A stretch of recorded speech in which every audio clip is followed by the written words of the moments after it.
প্রিয় বন্ধুরা, আসসালামু আলাইকুম। আমি পড়ছিলাম ওয়েস্টার্ন গল্প, নাম উপদ্রুত এলাকা। এখন শুরু করছি অষ্টম অংশ। তুমি কত দেবে? প্রাইস 500। আমিও 500, বলল টেপারম্যান। ঠিক আছে, রটিয়ে দাও খবরটা। নগদ $2500, লাগলে চালু একটা ঘোড়াও দেয়া হবে। 1 ঘন্টার মধ্যে ব্যাজওয়ালা 20 জন $2500 পুরস্কারের খবর পেয়ে গেল। পরবর্তী 2 ঘন্টায় আরও 20 জনকে খবরটা দিল তারা। রাত 9টা নাগাদ গ্রেট ফ্রেন্সের অর্ধেক মানুষ জেনে গেল কথাটা। প্লেজার প্যালেসের কর্মচারীদের সাময়িক ছুটির সময়টায় কিচ্ছু করার ছিল না টাভেনারের। আগের দিন হোটেল ছেড়ে সেলুনের উপরতলার একটা কামরায় এসে উঠেছিল সে, কিন্তু সিন্ডিকেটের গোপন মিটিংয়ের সময় সেখানে যাবার উপায় ছিল না। গ্রেট প্লেন্সের রাস্তায় রাস্তায় ঘুরে বেড়ানোরও ইচ্ছা ছিল না তার। একটা লোকের হাতে গুলি করেছিল সে। রেলরোড শ্রমিকদের অনেকের কাছেই তার চেহারা পরিচিত। বিকেল 5টায় প্লেজার প্যালেস থেকে বিতাড়িত হয়েছে সে। গলিপথে হোটেলের পেছনে এসে খানিকক্ষণ দাঁড়িয়ে দালানটা জরিপ করল টাভেনার। দোতলার দালানটার দিকে চোখ কুঁচকে একবার তাকিয়ে পেছন দরজার দিকে এগিয়ে গেল সে। কবাট খোলার চেষ্টা করল, ভেতর থেকে আটকান। পকেট থেকে ছুরি বের করে পাল্লার ফাঁকে ওঠার ফলাটা সেধিয়ে দিল টাভেনার। 10 সেকেন্ডের মধ্যে খুলে গেল বোল্ট। হোটেলে পা রাখল টাভেনার। ঠিক সামনেই একটা হলওয়ে কিচেনের দিকে গেছে।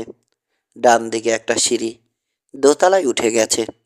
সিঁড়ি বেয়ে দোতলার ল্যান্ডিংয়ে পৌঁছালো সে।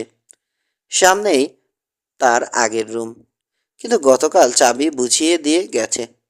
হয়তো আবার ভাড়াও হয়ে গেছে, কিন্তু তার স্ত্রীর রুমটা এখনও আছে। রুমে কাছে এসে এক মুহূর্ত কান পেতে শোনার চেষ্টা করল।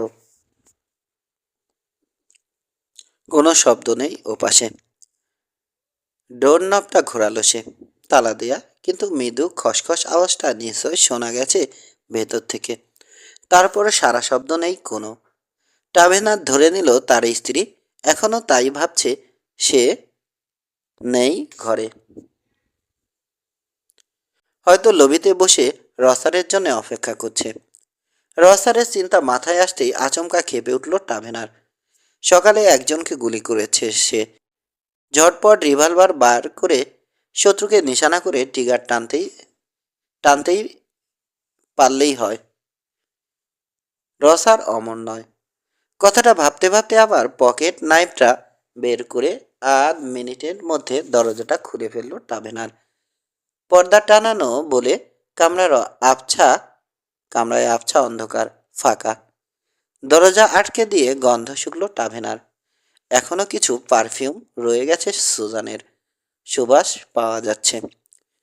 এগিয়ে গিয়ে একটা পর্দা ফুটখানেক তুলে দিল সে, যাতে যথেষ্ট আলো ঢুকতে পারে। তারপর তন্ন তন্ন করে তল্লাশি চালালো সারা ঘরে। তেমন কিছু নেই। বেশিরভাগ জিনিসই সেন্ট পলে ফেলে এসেছে সুজান, কিন্তু যা আছে তাই তল্লাশি করলো সে। কিছুই না পেয়ে ক্ষুব্ধ হলো সে। কিছু না কিছু পাওয়ার আশা করেছিল টাভেনার, কি সেটা জানা নেই তার। রসারের সঙ্গে সম্পর্ক থাকার কোনো আলামত। চোখ রাঙিয়ে পূব দেয়ালের দিকে তাকালো টাভেনার। ওপাশে দুটো রুম পরেই রসারের ঘর। গতকাল সুজানের চিৎকার শুনতে পেয়েছিল রসার, সেটি আর হচ্ছে না। বিছানায় বসলো টাভেনার। $20 কম টাকা নিয়ে গ্রেট প্লেন্সে এসেছে সে। ম্যাট কন্ডরের লেখা একটা চিঠি ছিল কেবল, যাতে লেখা ছিল কাজের লোক দরকার তার। পেলেদার প্যালেসে ঢুকেছে সে কর্মচারী হিসাবে, পার্টনার নয়। দিন প্রতি $20 আর জেতা টাকার 20% কমিশন। আজ $800 জিতিয়েছে সে ম্যাট কন্ডরকে। $160 আসবে টাভেনারের পকেটে। মন্দ না। সঙ্গে গত কয়েকদিনের মজুরি যোগ হবে। $200 ছাড়িয়ে যাবে। গ্রেট প্লেন্স টাভেনারের পছন্দ নয়। এখানে কি ঘটছে তা নিয়ে কোনো মাথা ব্যথা নেই তার। একটু আগেই প্লেজার প্যালেসের হত্যাযজ্ঞ দেখে এসেছে সে। এলাকার আর সবার মতো জানে মন্টানায় ভিজিলান্টাসদের নজির আছে। গ্রেট প্লেন্সে ছড়িয়ে পড়েছে কথাটা। হাজারখানেক ডলার পাওয়া গেলে একটা ঘোড়া কিনে বা চুরি করে গ্রেট প্লেন্স থেকে সটকে পড়তো সে। কিন্তু ম্যাট কন্ডার এখনও পাওনা মেটায়নি। পকেটে এ মুহূর্তে মোটে $7 আছে। লম্বা হয়ে বিছানায় শুয়ে পড়ল টাভেনার। বহুদিন ধরে জুয়া খেলে বেড়াচ্ছে সে। কখনো জিতেছে, কখনো হেরেছে। পকেটে টাকা থাকলে পানির মতো না শ্যাম্পেনের মতো উড়িয়েছে। মন্দা সময়ও গেছে, কিন্তু এত দীর্ঘ সময় ধরে আর কখনো মন্দার মোকাবেলা করতে হয়নি। ভেবেছিল গ্রেট প্লেন্সে ভাগ্য ফিরবে। ম্যাট কন্ডর বলেছিল শেষ বুমটাও নেটা। কথাটা হয়তো সত্যি, কিন্তু তাসের পেছনে যথেষ্ট সময় দিতে না পারলে ভাগ্য ফিরবে কিভাবে? দুর্ভাগ্যের শুরু হয়েছে ইন্ডিয়ানায়। সুজানের সঙ্গে পরিচয় আর বিয়ের পর। 9 বছর আগে নিউ অরলিন্সে একবার বিয়ে করতে বাধ্য হয়েছিল সে। তারপর আবার সুজান। মেয়েগুলো বিয়ে ছাড়া আর কিছু বোঝে না। তারপর শুরু হয় ঝামেলা। চিন্তায় আচ্ছন্ন থাকায় দরজার বাইরে পায়ের আওয়াজ কানে গেল না টাভেনারের। চাবি ঘোরানোর শব্দে সংবিত ফিরে পেল সে। বিদ্যুৎ গতিতে বিছানা ছাড়ল টাভেনার। সুজান ভেতরে পা রাখতেই হাত বাড়ালো ওর দিকে। সুজানের মুখ চেপে ধরে আর্তনাদ ঠেকালো সে। পায়ের ধাক্কায় কবাট আটকে দিয়ে মুক্ত হাতে বোল্ট লাগিয়ে দিল। নিজেকে ছাড়িয়ে নেয়ার আপ্রাণ চেষ্টা চালালো সুজান। দরজা আটকে দিয়ে অন্য হাতে ওকে জড়িয়ে ধরলো এবার টাভেনার। টু শব্দটি নয়, সুজানের কানে হিস হিস করল সে।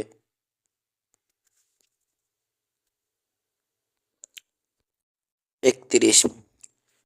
শুষ্ক চোখে বিছানায় শুয়ে আছে সুজান। টাভেনারের হাতের চাপে দাগ বসে গেছে তার মুখে। গলায়ও হাতের চাপ ছাপ রয়েছে। দুদিন আগে নিজেকে ও বুঝিয়েছিল এমন ঘটনার আর পুনরাবৃত্তি হবে না, কিন্তু হয়েছে। টাভেনারকে ঠেকানোর মতো শক্তি নেই ওর। চরম অপমানের সময়টায় চিৎকার করতে পারেনি ও। এখন অন্ধকার ঘরে শুয়ে আছে বেচারা। মৃদু টোকা পড়ল দরজায়। সাড়া দিল না সুজান। আবার টোকা পড়ল। কে? জানতে চাইল সুজান। রসার সতর্ক জবাব এলো বাইরে থেকে। এসো, নিরাসক্ত কণ্ঠে বলল সুজান। কয়েক ইঞ্চি ভাগ হলো পাল্লাটা। রুম অন্ধকার দেখে থমকে দাঁড়ালো রসার। কোনো অসুবিধা নেই, বলল সুজান। এসো তুমি। দরজাটা পুরোপুরি খুলে ফেলল রসার। পেছন থেকে আসা আলোয় বিছানায় শোয়া সুজানকে আবছাভাবে দেখতে পেল। সুজানকে এভাবে দেখতে পাবে কল্পনা করেনি কখনো। দুঃখিত, বলল। তুমি দুঃখিত, বলল সুজান। আমি দুঃখিত। সবাই দুঃখিত। সবাই কেবল টাভেনার বাদে। এখানে এসেছিল সে, হঠাৎ বলে উঠল রসার। এক মুহূর্ত নীরব রইল সুজান। কামরা থেকে বেরিয়ে যাবার উপক্রম করল রসার। আবার কথা বলল সুজান। আমি এসে ওকে এখানে পেয়েছি। দম আটকে মারতে গিয়েছিল আমাকে। অতটা সাহস তার আছে বলে মনে হয় না। টাভেনারের অনেক সাহস, বিশেষ করে মেয়েদের সামনে। নিজের স্ত্রী হলে তো কথাই নেই, যে কিনা সাহায্য চাইতে পারে না। সহসা শিউরে উঠল সে। অশ্রু নামলো অবশেষে দু চোখে। ফোপাতে লাগলো সে। রসারের জন্য নতুন অভিজ্ঞতা। লিসা ব্রেনানকে কখনো কাঁদতে দেখেনি ও। অবশ্য ওকে কখনো নিজের ঘরে ডাকেনি লিসা, কিন্তু শেষ দিন আমন্ত্রণ জানিয়েছিল। না, সেদিন ওকে ডাকেনি সে। আইডাহোর সেই আগন্তুক লিসার নামে ডেকে পাঠিয়েছিল ওকে। কন্ডর খবর দিয়ে ব্রোকেন লাঞ্চে আনিয়েছিল লোকটাকে। কন্ডর এখন গ্রেট প্লেন্সে। এখনো বেঁচে আছে সে। বাইরে দরজাটা আটকে দিল রসার। নিজের রুমে নিজের রুম পেরিয়ে সিঁড়ি বেয়ে লবিতে নেমে এলো ও। লবিতে নেই জোস মুডি, কিন্তু সিঁড়ি দিয়ে নামার সময় জো লিসকে ডেস্কের পেছন দিয়ে মুডির অফিস রুমে যেতে দেখেছে ও। ওখানে চার্লি হডার আর ডাক্তার কেন্টের চেহারা পলকের জন্যে চোখে পড়েছে ওর। আবার মিটিংয়ে বসেছে ভেন্ট্রি ভিজিলান্টাসরা।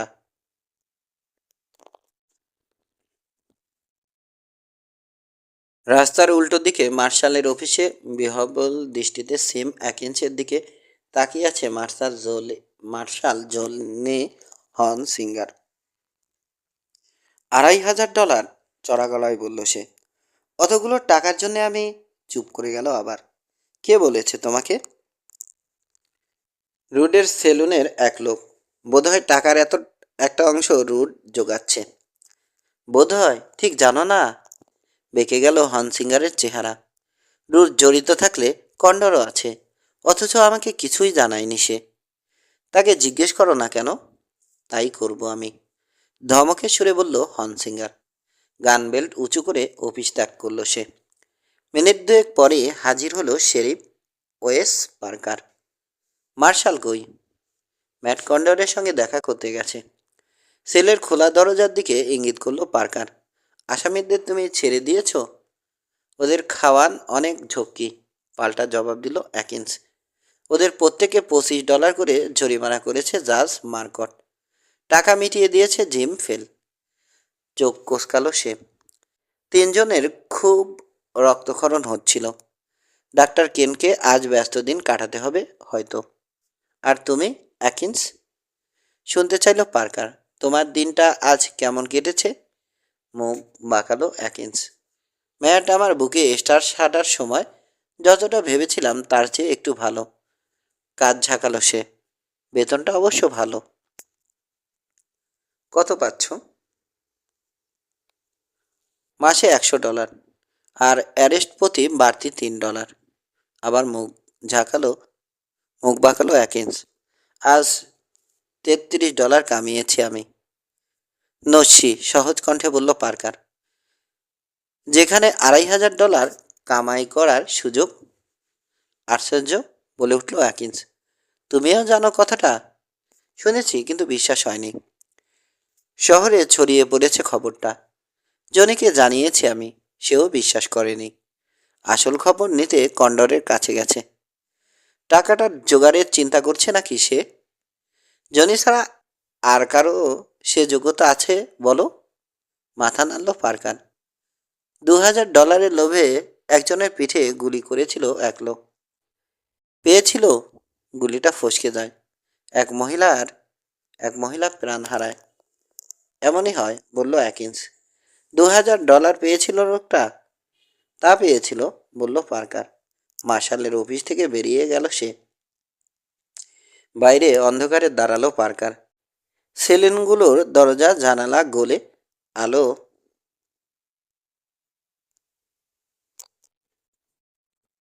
বেরিয়ে আসছে, কিন্তু রাস্তায় গাড়ি টাড়ি নেই তেমন। আজ রাতে ফারো আর পোকার খেলা তেমন জমবে না। অবশ্য লোকজন আছে রাস্তায়। এখানে ওখানে সেলুনের সামনে জোড়ায় জোড়ায় দাঁড়িয়ে আছে। মাঝে মাঝে নড়াচড়া করছে তারা। আলো পরে ঝিলিক দিয়ে উঠছে ধাতব খণ্ড, ডেপুটির ব্যাজ। রাস্তা পেরিয়ে হোটেলে চলে এলো পার্কার। একটা ছায়ামূর্তি দেখা যাচ্ছে বারান্দায়। সিঁড়ির গোড়ায় দাঁড়িয়ে পড়ল পার্কার। রসার? সাবধানে জানতে চাইল। হ্যাঁ ওয়েস, ছায়া থেকে জবাব এলো। আগে বাড়ল পার্কার। চোখ চালালো ছায়ায়। না, আর কেউ নেই বারান্দায়। আজ রাতে বেরোনোর চিন্তা করছো নাকি? ফাঁদে পড়ার জন্যে? মাথা নাড়ল রসার। ম্যাট কন্ডর সম্পর্কে একটা কথা কখনো বলিনি আমি। লোকটা একটা গবেট। সাবধানে, পার্কার বলল। তোমাকে কায়দা করতে পারলে $2,500 ইনাম মিলবে এমন একটা কথা ভেসে বেড়াচ্ছে বাতাসে। যে কেউ, সশস্ত্র যে কেউ। এটা নতুন খবর, বলল রসার। ক্যান্সাসেও আমার নাম স্থির করেছিল কন্ডর, কিন্তু কাজটা করার জন্যে আইডাহো থেকে বিশেষ একজনকে ডেকে এনেছিল সে। গ্রেট প্লেন্সে অসংখ্য নতুন ব্যাজ দেখা যাচ্ছে, মৃদুকণ্ঠে বলল পার্কার। দু একটা কম বেশি কারো নজরে পড়বে না। একটু থামল সে। প্রায়ই ভাবি ক্যালিফোর্নিয়া জায়গাটা কেমন। বালিময়, বলল রসার। বালি আর পাহাড় আর মানুষ, আর 5টা জায়গার মতোই। কিন্তু তুমি তো পালিয়ে যাওয়ার মতো লোক নও ওয়েস। তুমি শেষ দেখে ছাড়বে। আর তুমি, ডেভিড? ম্যাট কন্ডর এখানে আছে, ক্যালিফোর্নিয়া বা অন্য কোথাও না। সিন্ডিকেটের হাতে অনেক অস্ত্র, একসঙ্গে সবার উপর চোখ রাখতে পারবে না তুমি। এক সময় না এক সময় পেছন ফিরতেই হবে তোমাকে। সহজ কণ্ঠে রসার বলল, আমি জানি তা। 32। ভোর 6টায় জো লিসের লিভারি আসতো বলে জমায়েত হতে শুরু করলো ভিজি লান্টাসরা। গত কয়েক সপ্তাহের মধ্যে আজই নিস্তব্ধ হয়ে আছে গোটা শহর। অন্যান্য দিন এ সময়ে সেলুনগুলোয় বাতি জ্বলতে দেখা যায়, মানুষজন থাকে, কিন্তু আজ সব বন্ধ। ব্যাপারটা লক্ষ্য করে সাবধান হওয়া উচিত ছিল ভিজি লান্টাসদের, কিন্তু তারা নিবেদিত প্রাণ। আস্তবলের আধো অন্ধকারে সমবেত হয়েছে ওরা। একটা মাত্র লণ্ঠন জ্বালিয়েছে জোলিস। সবার হাতে রাইফেল বা শটগান রয়েছে, কয়েকজন রিভলভার বহন করছে। স্টোরকিপার ওয়েডেন ওয়েন্ডেল লুইস আর 10জন আনকরা নতুন দড়ির গোছা নিয়ে এসেছে। কথাবার্তা তেমন হলো না। গতকাল রাতেই পরিকল্পনা চূড়ান্ত করা হয়েছে। ভোর 4টায় একত্রিত হয়ে দল বেঁধে সিন্ডিকেটের হেডকোয়ার্টার্স ম্যাট কন্ডরের ব্লেজার প্যালেসের উদ্দেশ্যে বেরিয়ে পড়বে ওরা। কন্ডর আর তার কয়েকজন সহযোগীকে গ্রেপ্তার করা হবে। সন্দেহজনক জুয়ারি আর ডিলারদের একটা তালিকাও বানিয়েছে ওরা গতকাল। গি টাভেনারের নাম আছে তালিকায়। কন্ডরের পর হ্যারোল্ড প্রাইস, কেন রুট সহ অন্যদেরও পাকড়াও করা হবে। ভিজিলান্টাসদের তালিকায় 20 জনের নাম রয়েছে। অবশ্য উপরের দিকে 10-12 জনকে আটক করার ইচ্ছা ওদের। অন্যদের গ্রেট প্লেন্স, এমনকি মন্টানা থেকে তাড়িয়ে দেওয়া হবে। 4:20 সময় মাথা গোনা হলো ভিজিলান্টাসদের। 16 জন উপস্থিত আছে। গতকাল 28 জন হাজির হয়েছিল। 12 জন ভিজিলান্টাস ঘুম থেকে উঠতে পারেনি, সাহস হারিয়ে ফেলেছে। ডাক্তার কেন্ট বলল, কাজটা সবার সারার মতো লোকবল আমাদের আছে। একটা ডাবল ব্যারেলড শটগানের পাশাপাশি একটা ফ্রন্টিয়ার মডেলও রয়েছে তার কাছে, স্ট্রাইপ ট্রাউজারের ভেতর গোজা। রাস্তায় বেরিয়ে এলো ভিজিলান্টাসরা। জেলখানার ওপাশের ছায়া থেকে এক লোক বেরিয়ে এসে হাত নাচালো। পরপর দুবার গুলি বর্ষিত হলো একটা রিভলভার থেকে। খানিকটা বিরতির পর আরও দুবার। চেঁচিয়ে উঠল জোস মুডি, সিগন্যাল ওটা। সামনে রাস্তার দুপাশে নড়ে উঠতে লাগলো ছায়ারা। জুৎসই জায়গার খোঁজে এদিক ওদিক ছুটে বেড়াতে লাগলো লোকজন। তারপরও রাস্তা ধরে আগে বাড়ল ভিজিলান্টাসরা। পেলেদার প্যালেসে বাতি জ্বলছিল, কিন্তু ভিজিলান্টাসরা কাছাকাছি যেতেই এক এক করে নিভে গেল বাতিগুলো। অন্ধকার থেকে চিৎকার করে উঠল একটা কণ্ঠস্বর, আর এগোবে না। গলা চড়িয়ে ডাক্তার কেন পড়ল, কন্ডর, তোমাকে গ্রেপ্তার করা। অন্য একজন, জনি হনসিঙ্গার, অসভ্যের মতো হেসে উঠল। কাকে অ্যারেস্ট করবে তোমরা? তোমাদের ওঠা মব, আমরাই আইন। তোমার বিচারের ব্যবস্থা করা হবে কন্ডর, আবার বলল কেন্ট। গতকাল ওই লোকগুলোকে সে সুযোগটা দাওনি তুমি। 3 পর্যন্ত গুনব আমি, হনসিঙ্গার জবাব দিল। যদি না ভাগো গুলি চালাবো আমরা। 1। পেলেদার প্যালেসের অন্ধকার আঙিনার দিকে গুলি চালালো ডাক্তার কেন্ট। দুই উচ্চারণের ফুসরত পেল না হনসিঙ্গার। ডাক্তারের গুলিটাই সিগন্যাল হিসাবে যথেষ্ট। 10-12 গজ জায়গা থেকে অন্ধকার চিরে দিল অগ্নিশিখা। সামনে পেছনে ডানে বামে সর্বত্র গুলির আওয়াজ শোনা যেতে লাগলো। ঘেরাওয়ের মধ্যে পড়ে গেল ভিজিলান্টাসরা। কেবল নিকোষ অন্ধকারই নিশ্চিহ্ন হওয়ার হাত থেকে বাঁচিয়ে দিল ওদের। 30 সেকেন্ডও স্থায়ী হলো না লড়াইটা। অবশ্য বিক্ষিপ্ত এক আত্রা গুলির শব্দ এরপরেও কানে এলো। চরম পরাজয় স্বীকার করে নিল ভিজিলান্টাসরা। ওদের কেউ কেউ এক আধবার ট্রিগার টেনেছে যদিও, কিন্তু লক্ষ্যভেদ করেছে কিনা বলা যাবে না। কিন্তু ভিজিল্যান্টাসদের কপাল তত ভালো প্রমাণিত হলো না।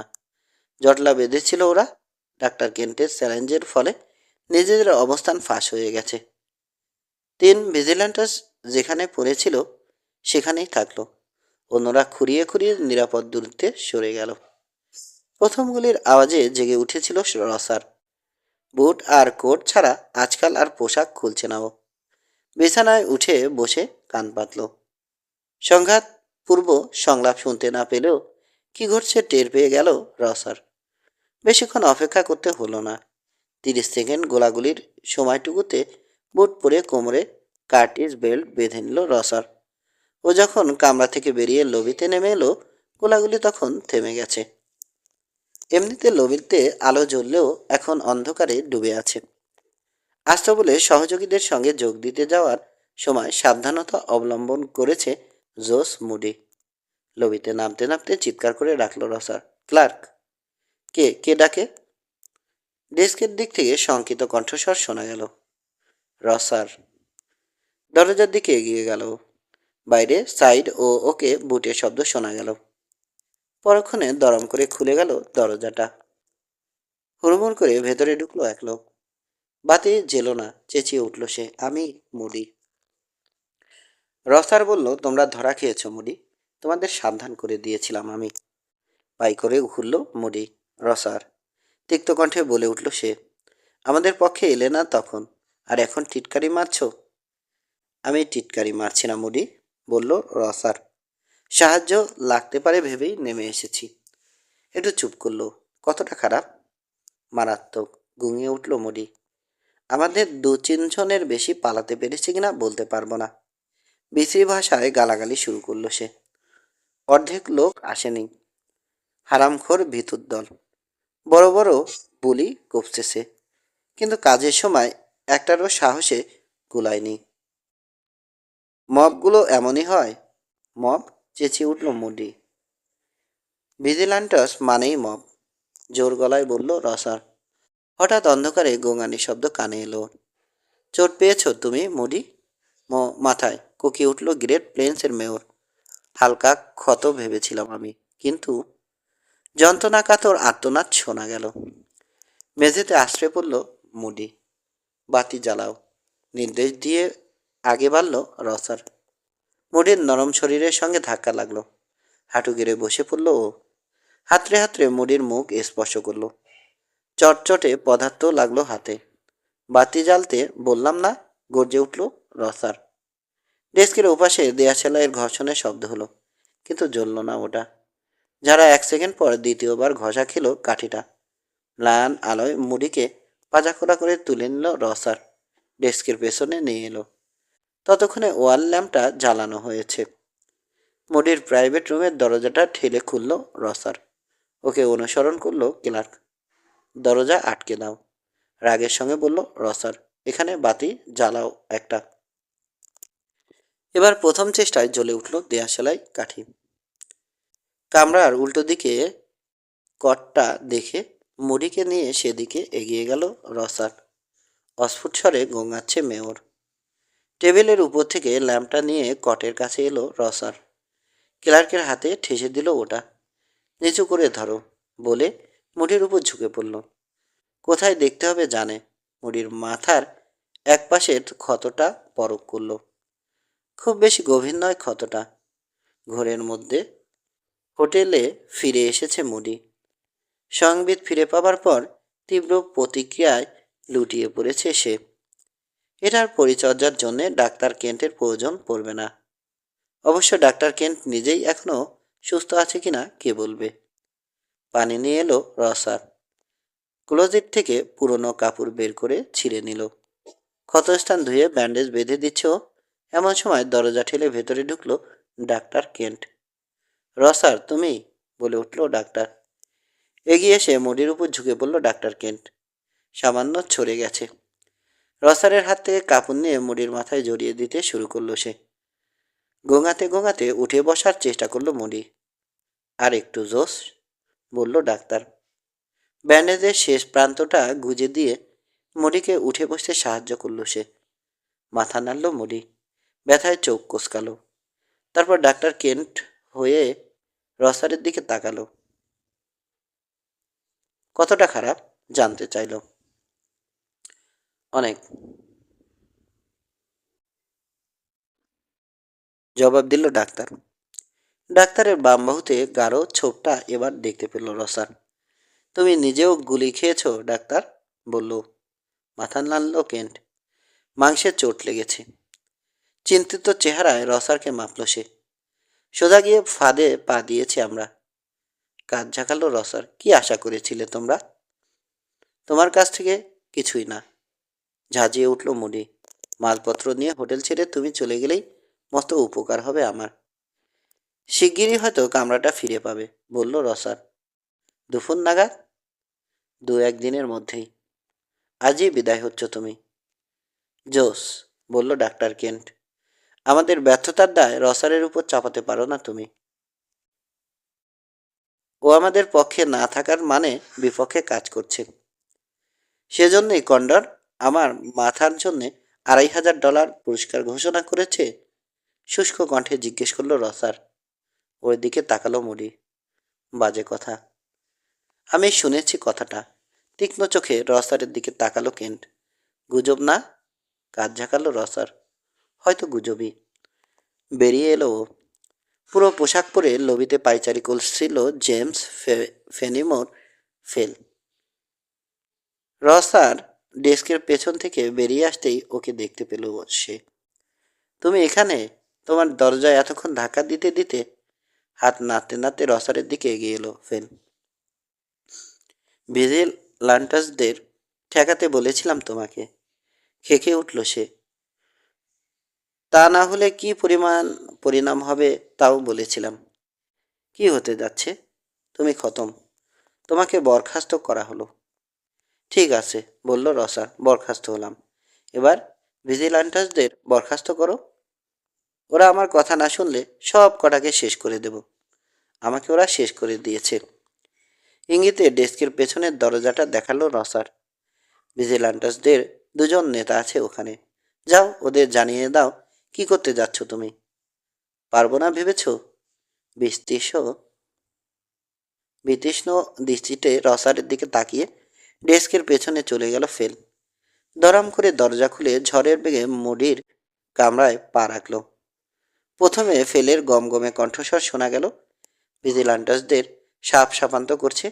তারপরে ডাক্তার কেন্টের হুঙ্কার কানে এলো। তাকে সাপিয়ে আবার গর্জে উঠল ফেল। 33। রসার যখন হোটেলের বারান্দায় বেরিয়ে এলো তখন সকালের আলো ফুটছে। রাস্তার বিভিন্ন কৌশলগত অবস্থানে আবার মোতায়েন করা হয়েছে সিন্ডিকেটের গার্ডদের। ম্যাট কন্ডরের প্লেজার প্যালেসের সামনে কয়েকটা ভাঙাচোরা অবয়ব দেখা যাচ্ছে। ওভাবেই ফেলে রাখা হয়েছে নিহত ভিজিলান্টাসদের। মার্শালের অফিস থেকে শেরিফকে বেরিয়ে আসতে দেখল রসার। এগিয়ে গেল, কিন্তু পোর্সে ওঠা মাত্রই বেরিয়ে এলো জনি হনসিঙ্গার। তথাকথিত ভিজিলান্টাসদের সঙ্গে আছো নাকি তুমি? বিশ্রী ভঙ্গিতে জিজ্ঞেস করলো সে। তা যদি হতাম, বলল রসার, দিনের আলো দেখতে হতো না তোমাকে। যা হোক, তোমার দিন শেষ হয়ে গেছে যখন বলতে অসুবিধে নেই। না, আমি ওদের সঙ্গে নেই।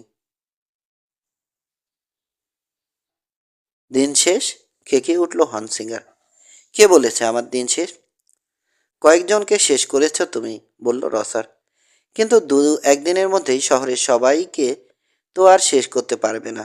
আগামী 2 কি বড় জোর 3 দিনের মধ্যে শহরের সবার মোকাবেলা করতে হবে তোমাকে। ব্যাস, তোমার খেলা খতম। শেরিফের দিকে তাকালো। ওকে বলো শেরিফ। ওকে কিছু বলার সাহস নেই কারো।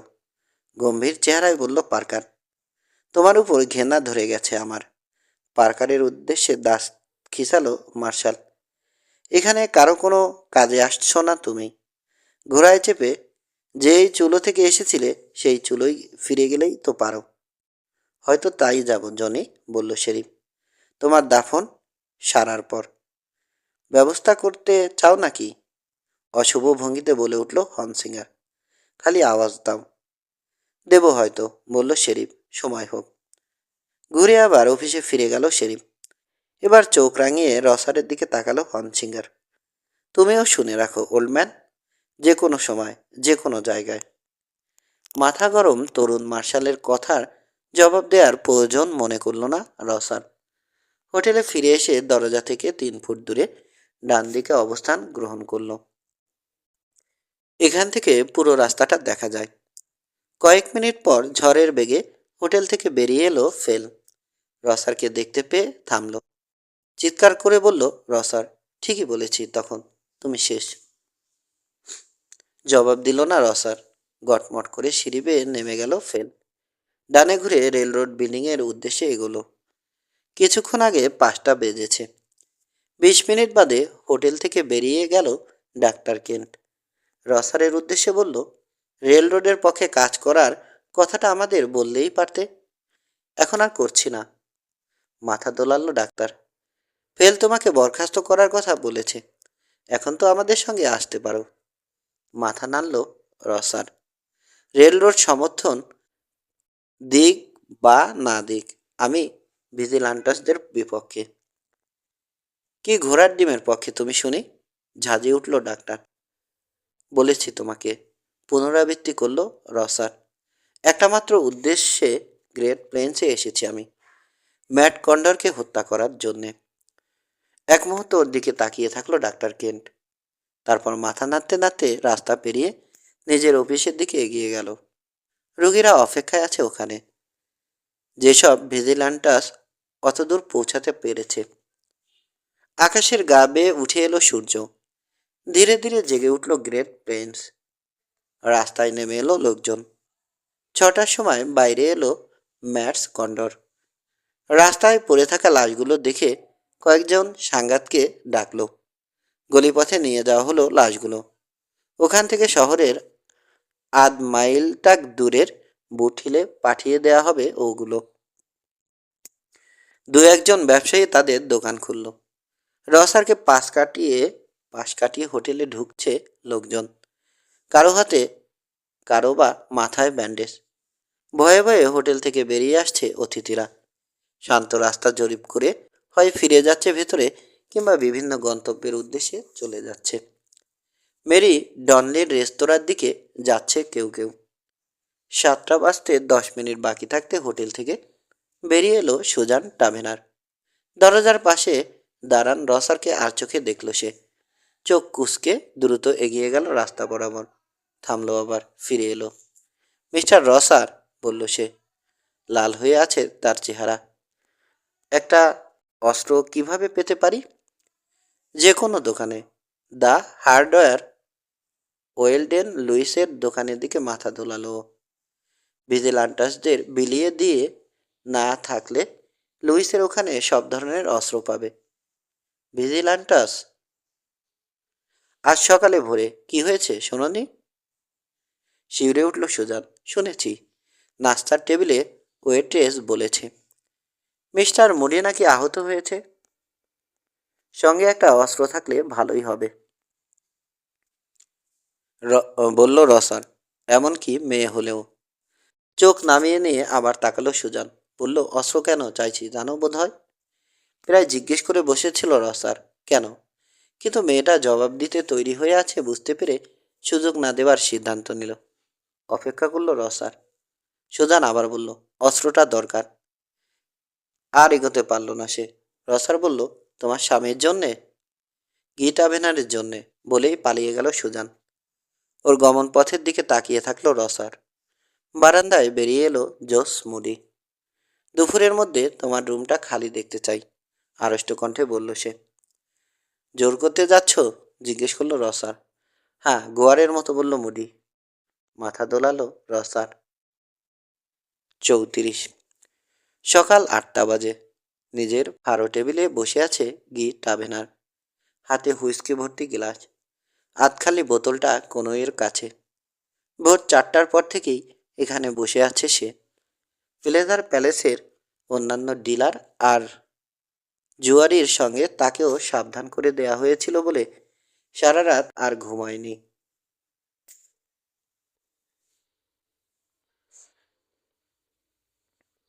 রিভলভারের সবগুলো বুলেট হতভাগ্য ভিজিলান্টাসদের উপর খরচ করেছে টাভেনার। কারো গায়ে লেগেও থাকতে পারে, কিন্তু এখন ভিজিলান্টাসদের নিয়ে ভাবছে না সে। ভাবছে স্ত্রী আর বিশেষ করে নিজেকে নিয়ে। পশ্চিমের অন্যান্য বুম টাউনেও গেছে টাভেনার। ডস সিটিতে ফারও ডিল করেছে। এমনকি ট্রান্স কন্টিনেন্টাল রেলরোড নির্মাণের সময় কানাডিয়ানদের খেলাটা শিখিয়েছে পর্যন্ত। এমন দেখেনি। ওসব জায়গায় একটু হলেও আইন কানুনের বালাই ছিল। অস্ত্র বহন করলেও খুব একটা ব্যবহারের প্রয়োজন হয়নি। বিপজ্জনক জায়গাগুলোই সব সময় আইনের অস্তিত্ব ছিল। কিন্তু গ্রেট প্লেন্সে আইন বলে কিছু নেই। এখানে ব্যাজওয়ালা লোক থাকলেও তারা আইন বিরোধীদেরই ভাড়াটে লোক। টাভেনারের স্বজাতি। নেশায় বুধ টাভেনার ভাবল গ্রেট প্লেন্সে জীবনের কোনো মূল্য নেই। শিকাগো, সেন্ট লুই, নিউ অরলিন্সের গণ্যমান্যদের মাঝে তাস বিলি করেছে সে। গ্রেট প্লেন্স তার যোগ্য শহর নয়। ওসব জায়গায় কেউ চড়া গলায় কথা বলে না। ডিলারদের মুখে ঘুষি মারে না কেউ। অস্ত্র তাক করে না। শিকাগো আর সেন্ট লুইয়ের গ্যাম্বলিং সেলুনে ভিজিলান্টাসদের অস্তিত্ব নেই। ডেভিড রসারের মতো পেশাদার গান ফাইটারও নেই ওসব জায়গায়। রসার ভারী জিহ্বায় যখনই নামটা উচ্চারণ করছে টাভেনার, তখনই আবার গ্লাসে চুমুক দিচ্ছে। মাঝরাতের পর থেকে প্রায় 2 পাইন্টস মদ গিলেছে সে। বেশি হবে। অন্য কেউ হলে বেহুশ হয়ে টেবিলের নিচে গড়াগড়ি খেত এতক্ষণে। কিন্তু টাভেনার এসবে অভ্যস্ত। খুব ধীরে পান করে সে। আগুনে তরলটাকে উপভোগ করে। 4 ঘন্টা ধরে নেশা করছে সে। রসার, সুজান। সেন্ট পলে ওকে ধোকা দিয়েছে সুজান। ভান করেছে ভাজা মাছটি উল্টে খেতে জানে না, অথচ রসারের সঙ্গে ফষ্টি নষ্টি করে বেরিয়েছে।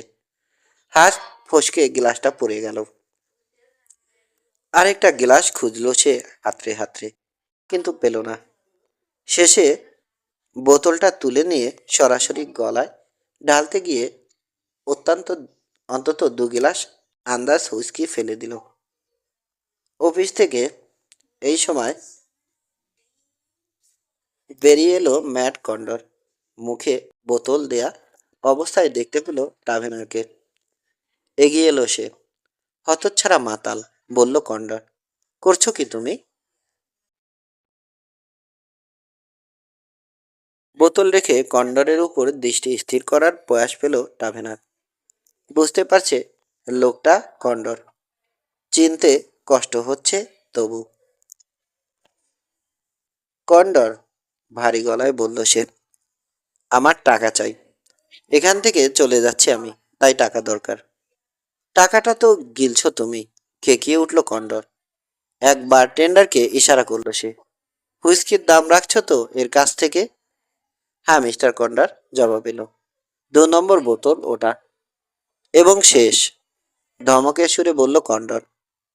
টাভেনার হাতের আধখালি বোতলটার দিকে হাত বাড়ালো সে। দাও ওটা। পার মাতাল হয়ে গেছে টাভেনার।